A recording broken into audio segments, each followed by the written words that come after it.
The sea on Lepanto, October 7, 1571, was not just water, it was the boundary between two worlds. On one side, the colossal Ottoman fleet, its crescents shining on 1,000 banners, sailed with the confidence of an empire that had never known defeat. Their victory would grant them mastery of the Mediterranean, and with it, the keys to the heart of Europe. On the other, the Holy League, a fragile alliance of Christian navies, mustered what little strength it had, its sailors and soldiers knowing they were likely sailing to their deaths. On board the Christian galleys, men did not only sharpen their blades, they prayed. And on land, in every corner of Christendom, from the grand halls of Rome to the humblest cottage, millions of faithful knelt. At the urging of Pope St. Pius V, a quiet, insistent murmur rose across the world, the prayer of the Rosary.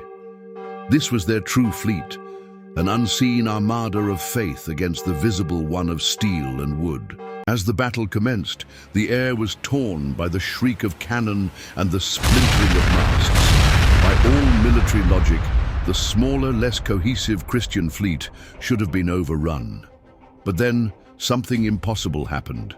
A sudden, powerful wind, which had been blowing against the Christian forces, abruptly and inexplicably shifted.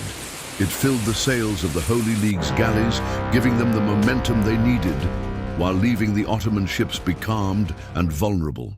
What followed was not just a battle, but a revelation. The Christian forces, though outmatched, fought with a superhuman ferocity. Their aim was impossibly true, their courage unshakable. The Ottoman lines, for all their power, became disoriented, their formidable coordination dissolving into a chaotic fray. When the sun set on that blood-soaked sea, the unthinkable had occurred. The invincible Ottoman fleet was shattered, their ships burning, their ambitions drowned. The victory was not credited to military genius or naval strategy. The sailors and the Pope knew what had happened. It was a victory not of man, but of God. The wind, the courage, the impossible outcome, all were attributed to the intercession of the Blessed Virgin Mary, secured through the global chorus of the Rosary.